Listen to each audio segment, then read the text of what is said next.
Formula ఈ car race కేసులో ED entry అయింది. కేటీఆర్, అరవింద్ కుమార్ పై ఈడీ కేసు పెట్టింది. ఇవాళ ఉదయం ఫార్ములా ఈ కేసుకు సంబంధించి డీటెయిల్స్ ఇవ్వాలని ఏసీబీకి ఈడీ లేఖ రాసింది. ఏసీబీ నుంచి ఎఫ్ఐఆర్ కాపీ అందటంతో ఈసీఐఆర్ నమోదు చేసింది.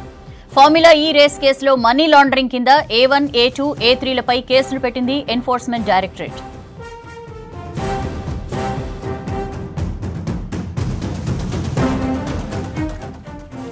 ఇష్యూకి సంబంధించి ఇన్ఫర్మేషన్ తెలుసుకుందాం. అజయ్ మనతో లైవ్ లో జాయిన్ అవుతున్నారు. అజయ్, ఫార్ములా ఈ రేస్ కేసు కి సంబంధించి ఈడీ కూడా ఎంటర్ అయింది. ఎలా ఉంటుంది ED next future course of action ఎలా ఉంటుంది?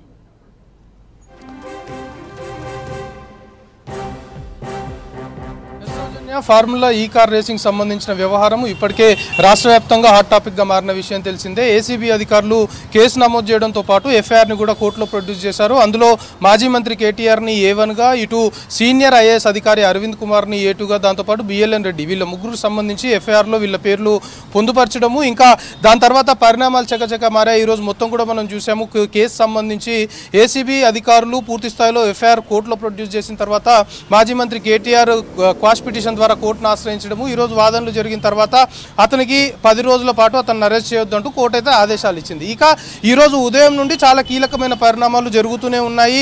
ఈడీ అధికారులు కూడా, ఎందుకంటే పెద్ద మొత్తంలో 55 కోట్ల రూపాయలు సంబంధించి ఇతర దేశాలకు బదలాయించారు. అది కూడా ఎలక్షన్ కోడ్ అమల్లో ఉన్న టైంలో జరిగింది. సో పూర్తి స్థాయిలో అవకతవకలకు పాల్పడ్డారు అనేది కొంతవరకు ఆరోపణలు ఉన్న క్రమంలో ఇతర దేశాలకి ఇంత భారీ మొత్తంలో డబ్బు బదలాయించారు అంటే ఖచ్చితంగా మనీ లాండరింగ్ సంబంధించిన ఇష్యూస్ కూడా తెరపైకి వచ్చే అవకాశాలు ఉంటాయని ఈడీ భావించింది. ఎందుకంటే మనీ లాండరింగ్ సంబంధించిన ఆ పర్టికులర్ ఇష్యూలోనే ఈడీ ఎంటర్ అవుతుంది. కాబట్టి ఈరోజు ఉదయమే ఏసీబీ అధికారులకు కూడా ఈడీ నుండి ఒక లేఖ రాయడం జరిగింది. ఈ కేసు సంబంధించిన వివరాలతో పాటు ముఖ్యంగా ఎఫ్ఐఆర్లో ఏసీబీ అధికారులు ఏదైతే ఎస్టాబ్లిష్ చేశారో వాటికి సంబంధించిన సమగ్ర సమాచారం ఇస్తే దానికి సంబంధించి ఈడీ అధికారులు కూడా వాటిపైన ఏ విధంగా ముందుకెళ్లాలని ఆలోచన చేస్తాము అంటూ ఈరోజు లేఖ రాసిన సిచ్యువేషన్. సో పూర్తి వివరాలు ఈడీ అధికారులు సేకరించిన తర్వాత కొద్దిసేపటి క్రితమే మనకు అందుతున్న ఇన్ఫర్మేషన్ ని బట్టి ఈడీ అధికారులు కేసు ఫైల్ చేశారు. ఈసీఐఆర్ కూడా నమోదు చేశారు. ఇందులో కూడా కేటీఆర్ తో పాటు ఇటు అరవింద్ కుమార్, దాంతోపాటు BLN రెడ్డి పేర్లు చేర్చారు. అయితే ఈడీకి సంబంధించిన స్టెప్ ఏ విధంగా ఉంటుంది అనేది మాత్రం ఇప్పుడు కొంతవరకు ఆసక్తికరంగా మారింది. ఎందుకంటే మనం రెగ్యులర్గా ఈడీకి సంబంధించిన కేసులు చూస్తుంటాము. ఈడీ వన్స్ ఈసీఐఆర్ నమోదు చేసిన తర్వాత ఆ పర్టికులర్ ఎవరైతే సస్పెక్ట్, ఆ కేసు సంబంధించి ఎవరి మీద అయితే ఆరోపణలు ఉన్నాయి లేదా ఎవరి మీద అయితే అనుమానాలు ఉన్నాయో ముందుగా వాళ్ళకి నోటీస్ సర్వ్ చేస్తుంది. పలానా రోజు విచారణకు రావాలి అని చెప్తుంది. విచారణకి వచ్చిన తర్వాత ఆల్రెడీ ఈడీ కూడా గ్రౌండ్ వర్క్ చేసిన తర్వాత ముఖ్యంగా ఈ మనీ లాండరింగ్ వ్యవహారంలో అంటే డబ్బుల విషయంలో ఇటు ఫినాన్షియల్ ట్రాన్సాక్షన్స్, బ్యాంక్ అకౌంట్స్ వీటన్నిటికి సంబంధించిన ఆధారాలు, ఇతరేతర టెక్నికల్ ఎవిడెన్స్ కూడా ఆల్రెడీ ఈడీ అధికారులు సేకరించి పెట్టుకునే విచారిస్తారు. సో ఇప్పుడు ఈ ఫార్ములా ఈ కార్ రేసింగ్ సంబంధించిన వ్యవహారంలో కూడా ఈడీ ఎంటర్ అయింది. కాబట్టి ఇది వాస్తవంగా ఒక హై ప్రొఫైల్ కేసుగా చెప్పుకోవాలి. ఎందుకంటే అటు ఒక మాజీ మంత్రితో పాటు ఒక సీనియర్ ఐఏఎస్ అధికారి వీళ్ళందరూ కూడా ఇందులో ఇన్వాల్వ్ అయ్యారనే ఆరోపణలు ఉన్నాయి. దానికి అనుగుణంగానే అటు ఏసీబీ ఎఫ్ఐఆర్ చేసింది. ఇప్పుడు తాజాగా ఈడీ కూడా ఈసీఐఆర్ నమోదు చేసింది. కాబట్టి దీన్ని హై ప్రొఫైల్ కేసుగానే పరిగణించి దీన్ని చాలా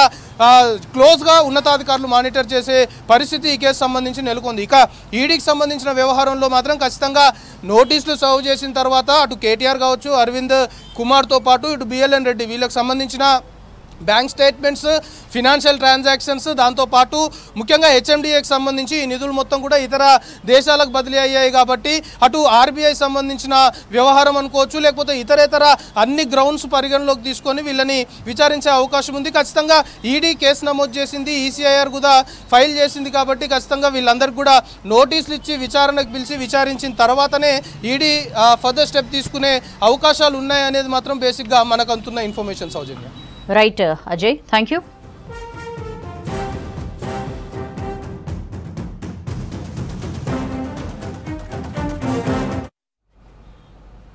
ఫార్ములా ఈ రేస్ కేసులో ఏసీబీ దర్యాప్తుకు హైకోర్టు గ్రీన్ సిగ్నల్ ఇచ్చింది. విచారణకు కేటీఆర్ సహకరించాలని స్పష్టం చేసింది.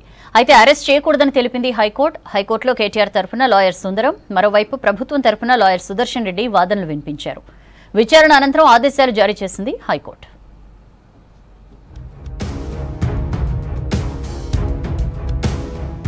ఫార్ములా ఈ రేస్ కేసులో ఏసీబీ దర్యాప్తునకు హైకోర్టు ఓకే చెప్పింది. ఏసీబీ దర్యాప్తు కొనసాగించాలని తీర్పు చెప్పింది. కేటీఆర్ ను 10 రోజుల పాటు అరెస్ట్ చేయవద్దని తెలిపింది హైకోర్టు. ఏసీబీ కేసు కొట్టివేయాలని హైకోర్టుకు వెళ్లారు కేటీఆర్. ఎఫ్ఐఆర్ కొట్టేయాలన్న కేటీఆర్ వాదనను తిరస్కరించింది హైకోర్టు. తదుపరి విచారణ ఈ నెల 27కు వాయిదా వేసింది. 30 లోపు కౌంటర్ పిటిషన్ వేయాలని ప్రభుత్వాన్ని ఆదేశించింది.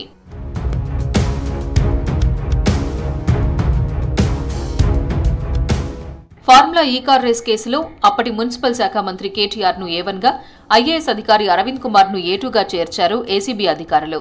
ఓ ప్రైవేటు కంపెనీ సీఈఓ బిఎల్ఎన్ రెడ్డిని కూడా నిందితుల జాబితాలో చేర్చారు. ప్రభుత్వ నిధులు దుర్వినియోగం చేశారని కేటీఆర్ పై అభియోగాలున్నాయి. దీంతో ఆయనపై పలు సెక్షన్ల కింద కేసు నమోదు చేసింది ఏసీబీ. ఏసీబీ కేసుపై లంచ్ మోషన్ పిటిషన్ దాఖలు చేశారు కేటీఆర్. జస్టిస్ లక్ష్మణ్ సెలవులో ఉండడంతో మరో బెంచ్లో మెన్షన్ చేశారు. సింగిల్ బెంచ్ జస్టిస్ శ్రవణ్ దగ్గరకు వెళ్లారు కేటీఆర్ న్యాయవాది. కేటీఆర్ లంచ్ మోషన్ పిటిషన్ను అనుమతించాలని కోరారు. దీంతో రిజిస్ట్రీ నిర్ణయం తీసుకోవాలని చెప్పింది హైకోర్టు.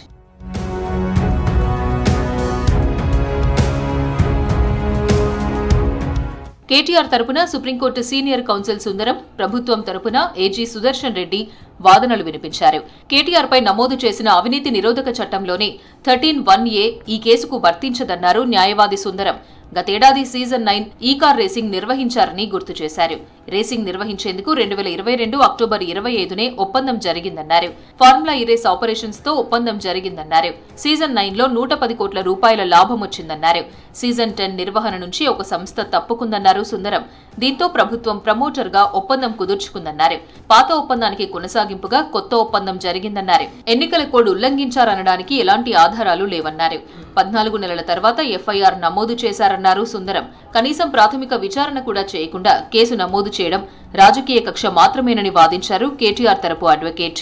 హైదరాబాద్ పేరు ప్రతిష్టలు తక్కువ కావద్దు అని చెప్పి జీహెచ్ఎంసీ కూడా దీన్ని కండక్ట్ చేయగలదు అని చెప్పి వారితోటి వాళ్ళకి ఇబ్బంది ఎక్కడ ఉందంటే కొన్ని పైసలు మాకు ఇబ్బంది అవుతుందంటే అప్పుడు ఒక అడ్మినిస్ట్రేషన్ గ్రౌండ్ లో బాధ్యత గల మంత్రిగా ఇవ్వడం జరిగింది.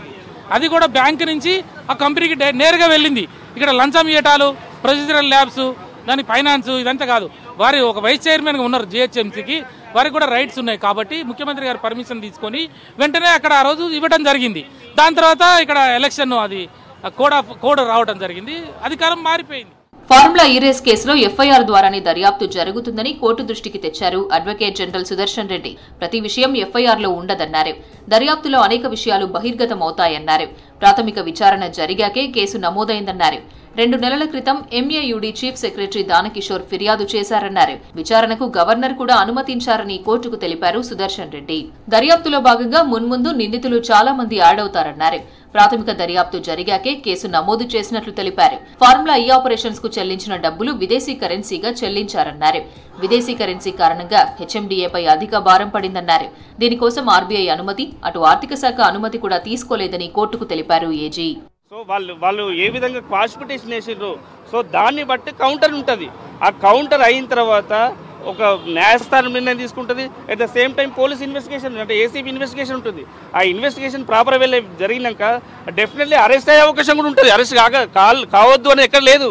డెఫినెట్ 10 days తర్వాత ఏమైనా జరగవచ్చు. ఎందుకంటే నోటీస్ ఇవ్వచ్చు, అరెస్ట్ కావచ్చు, ఏమైనా జరగవచ్చు. కేటీఆర్ ప్రశ్నిస్తున్నాడని కేసులు పెట్టి బద్నాం చేయాలని చూస్తున్నారని విమర్శించారు మాజీ మంత్రి హరీష్ రావు. కేటీఆర్ చేసిన తప్పేంటని ప్రశ్నించారు. పెట్టిన కేసులో డబ్బులు పంపిన కంపెనీ పేరు ఎందుకు పెట్టలేదన్నారు హరీష్.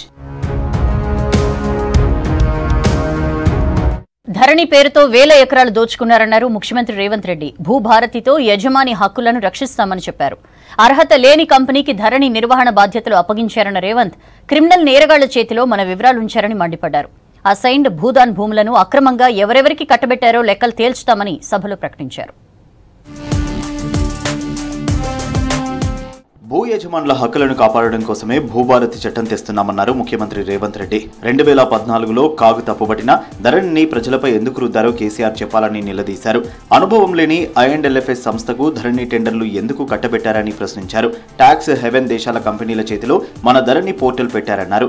కేంద్ర ప్రభుత్వ సంస్థ NICకి గాదే శ్రీధర్ రాజు సహకరించడం లేదని తెలిపారు.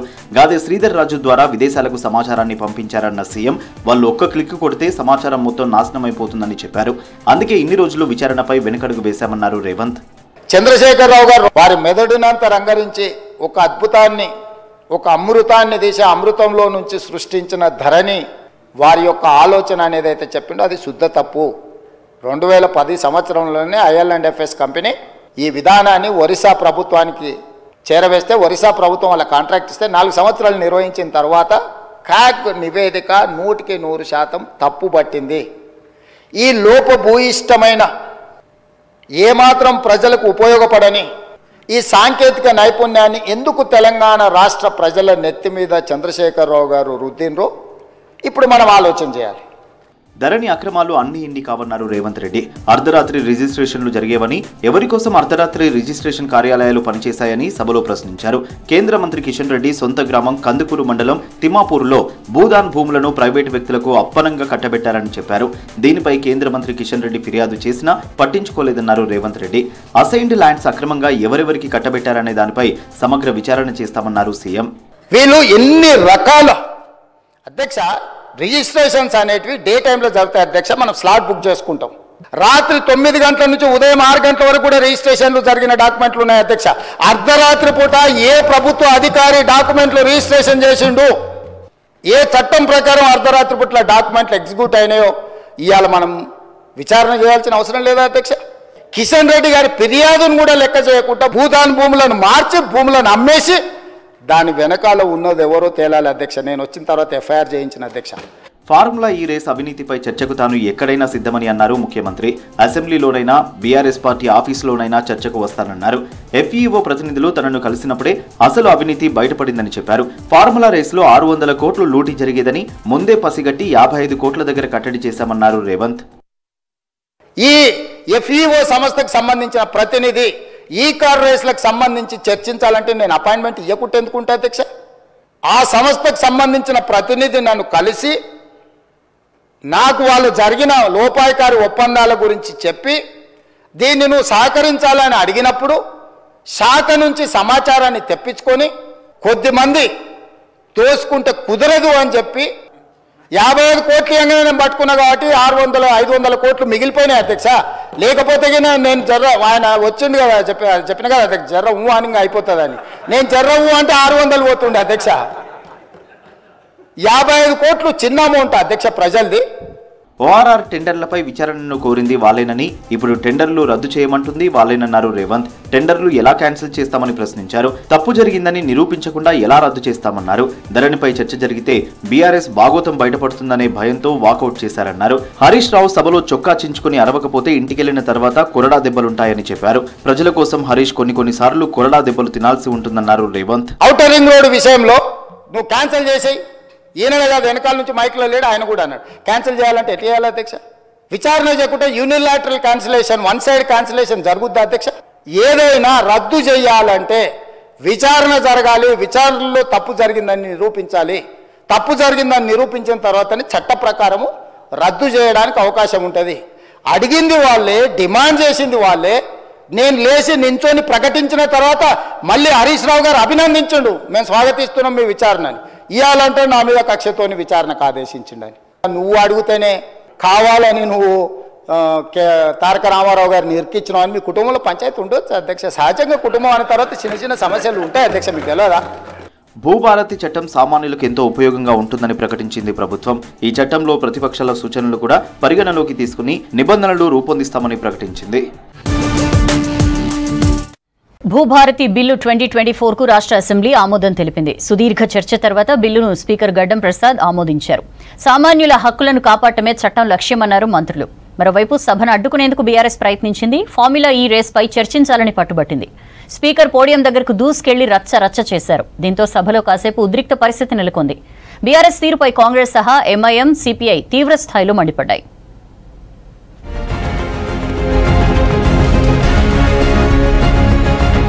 ప్రభుత్వం ప్రతిష్టాత్మకంగా తీసుకొచ్చిన భూభారతి బిల్ 2024ను అసెంబ్లీ ఆమోదించింది. సుదీర్ఘ చర్చ తర్వాత బిల్లును స్పీకర్ గడ్డం ప్రసాద్ ఆమోదించారు. ఈ ప్రతిష్టాత్మక బిల్లును సభ ఆమోదించినందుకు ఆనంద బాష్పాలు వస్తున్నాయన్నారు మంత్రి పొంగులేటి. పేదల భూ హక్కును కాపాడడమే భూభారతి లక్ష్యమన్నారు. ప్రతిపక్షాల విలువైన సూచనలు పరిగణలోకి తీసుకుంటామన్నారు పొంగులేటి. అంతకుముందు సభలో గందరగోళం నెలకొంది. ఫార్ములా ఈ రేస్పై ఏసీబీ కేసు నమోదు చేయడాన్ని నిరసిస్తూ బీఆర్ఎస్ సభ్యులు ఆందోళన చేశారు. చర్చకు పట్టుపట్టారు. ఈ క్రమంలో అధికార విపక్ష సభ్యుల మధ్య వాగ్వాదం జరిగింది. సభను పలుమార్లు వాయిదా వేశారు స్పీకర్. అయినా సభ్యుల తీరు మారలేదు. ఈ క్రమంలో స్పీకర్ పోడియం వద్దకు దూసుకెళ్లేందుకు బీఆర్ఎస్ సభ్యులు ప్రయత్నించారు. వారిని మార్షల్స్ అడ్డుకున్నారు. బీఆర్ఎస్ సభ్యులు పేపర్లు చించేసి సభాపతి వైపు విసిరారు.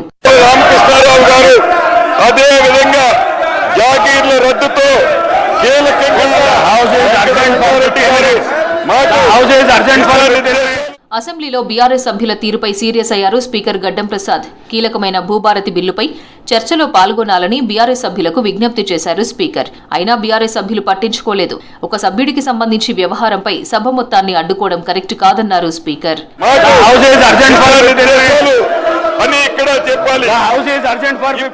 మాజీ మంత్రి కేటీఆర్ ప్రతిష్టను దెబ్బతీసేలా ప్రభుత్వం వ్యవహరిస్తోందని ఆరోపించారు మాజీ మంత్రి హరీష్ రావు. ఓ ఎమ్మెల్యేపై కేసు పెట్టి సభలో అతడి వాయిస్ వినేందుకు కూడా ప్రభుత్వం సిద్ధంగా లేదని విమర్శించారు.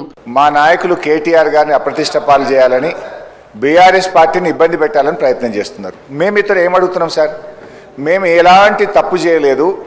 చట్ట ప్రకారంగా పద్ధతి ప్రకారంగానే ఈ రాష్ట్ర ప్రతిష్ట పెంచడానికి, ఈ రాష్ట్ర ఆదాయం పెంచడానికి కేటీఆర్ గారు అన్నీ ఆలోచించి నిర్ణయం తీసుకున్నామని మేము చెప్తున్నాం. అసెంబ్లీలో బీఆర్ఎస్ గూండాగిరి చేస్తోందన్నారు మంత్రి పొంగులేటి శ్రీనివాసరెడ్డి. సభలో ఇలాంటి పరిస్థితి గతంలో ఎప్పుడూ లేదన్నారు. తాము చెప్పినట్లు సభ నడవాలని దౌర్జన్యం చేస్తే ఒప్పుకోమన్నారు. దళితుడైన స్పీకర్ను బీఆర్ఎస్ అవమానించడం బాధాకరమన్నారు. ధరణిలో అక్రమాలు బయటపడతాయన్న భయంతో భూభారతిపై చర్చను అడ్డుకుంటున్నారని మండిపడ్డారు మంత్రి. సభలో చిల్లర వేషాలు సహించేది లేదని హెచ్చరించారు. ఇటువంటి గూండాగిరి, ఇటువంటి దౌర్జన్యం, ఇటువంటి రౌడీయిజం ఈ సభలో జరగకుండా ఉండే విధంగా మీరు చర్యలు చేపట్టాలని, అధ్యక్ష స్థానంలో తమరు ఒక దళితుడిగా ఆడ కూర్చొని ఉండగానే సీనియర్ సభ్యులని చెప్పుకునే వారు మీ మీదకి ఇటు పక్కన భూభారతి 2024 చట్టం ఏదైతే ఉందో ఒక మంచి చట్టాన్ని తయారు చేస్తున్న మా మీదకి వచ్చి ఆమోదింపజేయకుండా ఏదైతే ప్రయత్నం చేస్తున్నారో ఇది సమాజము సిగ్గుపడే విధంగా చాలా బాధాకరం. సభలో బీఆర్ఎస్ వ్యవహరించిన తీరుపై కాంగ్రెస్ సహా ఎంఐఎం, సిపిఐ తీవ్రంగా ఖండించారు. అసెంబ్లీలో బీఆర్ఎస్ సభ్యుల తీరు అప్రజాస్వామికమని మండిపడ్డారు సిపిఐ ఎమ్మెల్యే కూనంనేని సాంబశివరావు. సభలో హరీష్ రావు తీరు సరిగా లేదని విమర్శించారు. కేటీఆర్ పై కేసు పెడితే బయట ధర్నా చేసుకోవాలని సీరియస్ అయ్యారు. ఇక్కడ మా గొంతును నొక్కే హక్కు మీకెవరిచ్చారు? మీ మీద కేసు పెడితే మమ్మల్ని అందరినీ మాట్లాడనీకుండా చేసే హక్కు మీకెవరిచ్చారు? అసలు మీ పరిధి ఏంటి? మా పరిధి ఏంటి? ఈ రాష్ట్రం ఎవరిది? ఇది మీదా? మీ ఒక్కరిదేనా ఈ రాష్ట్రం? మీ ఒక్కరి పోరాటంతో వచ్చిందా ఈ రాష్ట్రం? తెలంగాణలో 10 ఏళ్లు కచరా గవర్నమెంట్ పాలించిందంటూ తీవ్ర స్థాయిలో ఫైర్ అయ్యారు MIM MLA Akbaruddin.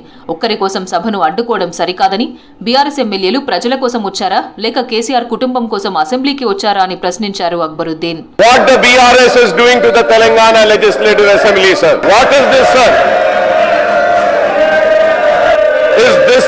Is this the teaching of the KCR and the BRS, sir? Is this what they are being taught?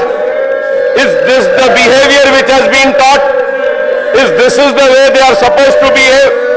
Sir, agitating is the right of every individual, sir. ధరణితో 2.5 లక్షల కోట్ల scam జరిగిందని ఆరోపించారు BJLP నేత ఏలేటి మహేశ్వర్ రెడ్డి.